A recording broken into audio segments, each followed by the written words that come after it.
I'll be honest, there's been a bit of a cock up. Basically, when I woke up this morning, I looked at all the weather apps and saw there were just full suns everywhere. Not a cloud in sight. So I thought I'd come out and do a video about how to shoot in harsh light. And then I get here and there are clouds everywhere. I don't know if you can see that. Full sunshine. So yeah, basically, I don't know if this video is going to work. You might just have to imagine that there's harsh light when I'm going through the hints and tips.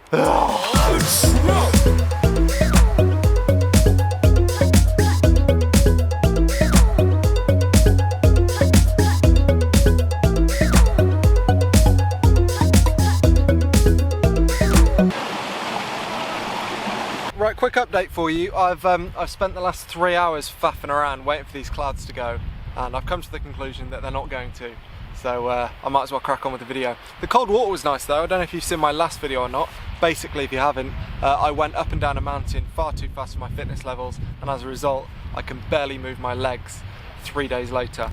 But I think the cold water helped a bit, so every cloud. That sounds like Mountain Rescue, which is going to balls up the audio. I mean, I hope the person's alright, obviously, but yeah, there it is. I don't know if that's a sign to just call it a day on trying to do this video. Yeah, so clearly that wasn't going to work. Also, this is my attempt at an orange and teal little colour thing. No, it was Emily's birthday yesterday. Right, as I say, clearly that wasn't going to work, so I'm going to stop wasting your time and go through my tips for shooting in harsh light just indoors here on a day which has got perfect harsh light. I haven't got time to go outside though. So tip number one for shooting in harsh light is to bracket. Now there are two reasons really that you should bracket in harsh light. The first is that sometimes it's quite difficult for your camera to meter in harsh light, and that's because there are harsh shadows everywhere, there are really bright parts of the image, and the camera's looking at it thinking, well, what should I expose for? And sometimes the camera can get it wrong. So if you bracket for different exposures, you give yourself a much better chance of getting the kind of exposure that you want. And the second reason to bracket is that quite often you can benefit from exposure blending when you've got a really contrasty scene. Now some people don't like the idea of exposure blending, mostly I think because 5 or 6 years ago HDR techniques were horrific. I mean, you'd put your 3 or 5 images into a piece of software that you'd never heard of, and that software would spit out an image that looked like it had been painted badly. But largely, and luckily, gone are those days. So yeah, there are loads of different exposure blending techniques in Photoshop and Lightroom. Maybe I should just do a video about that. Let me know if you think that'd be useful. So yeah, exposure blending can give you a much more even scene in harsh conditions. So yeah, that's the other reason for bracketing. Tip number 2 is to avoid the sky. Now quite often, not so much in the UK, but quite often around the world, you get blue sky. And what that means is that it's not particularly novel or interesting. Whereas if you get an amazing sunset, I mean, that doesn't happen every day. And also when it does, it only happens for 2 or 3 minutes when the clouds are on fire and the light's just amazing, which makes it a little bit rarer and subsequently more interesting. So I try not to include all that much sky when I'm shooting in harsh light unless the sky is the image. And in practice what that means is that yes, I kind of maybe consider the rule of thirds a bit more when I'm shooting in harsh light, but really I think if I've got a third of the image as sky, that's probably way too much in most circumstances.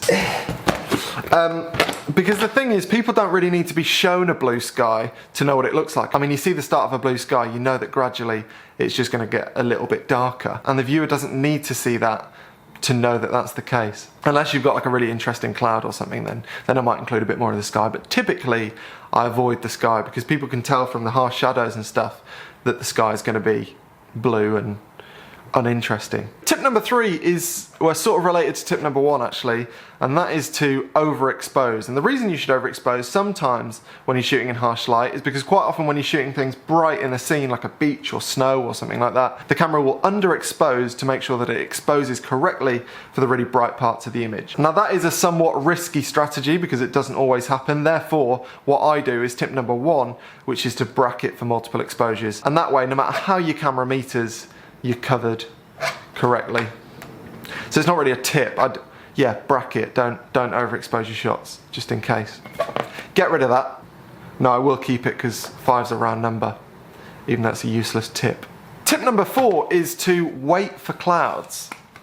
Seriously. So if you're shooting on a day where there are literally no clouds, then this won't apply to you. But if you're shooting on a day that's really bright with harsh light, but scattered clouds, then quite often it can be worthwhile just waiting to see whether you think a cloud is going to cross the sun and help make your image softer. If softer light's what you're going for, because a cloud is basically the world's best kind of softbox. I mean, it's a massive, huge softbox. And tip number 5 is something I talked about in a video a few weeks ago, the long lens video, and it's use a long lens in harsh light.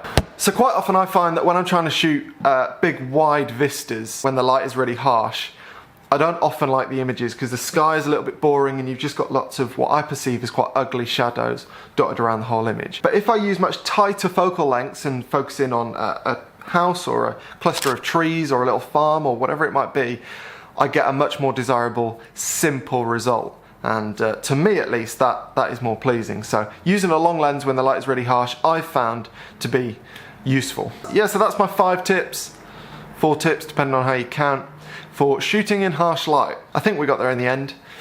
Thanks for watching. Some good news on the air ambulance. Well, not good news, but comparative to what it could have been. Basically, it was a little girl who fell into the waterfall and she's broken her leg, which is obviously awful, but not anywhere near as bad as it could have been when you hear an air ambulance. Speaking of which, I don't think I'm far off calling the air ambulance for my legs. I'm in absolute bits. Oh, I can hear it again. Good, she's off to hospital. See you later.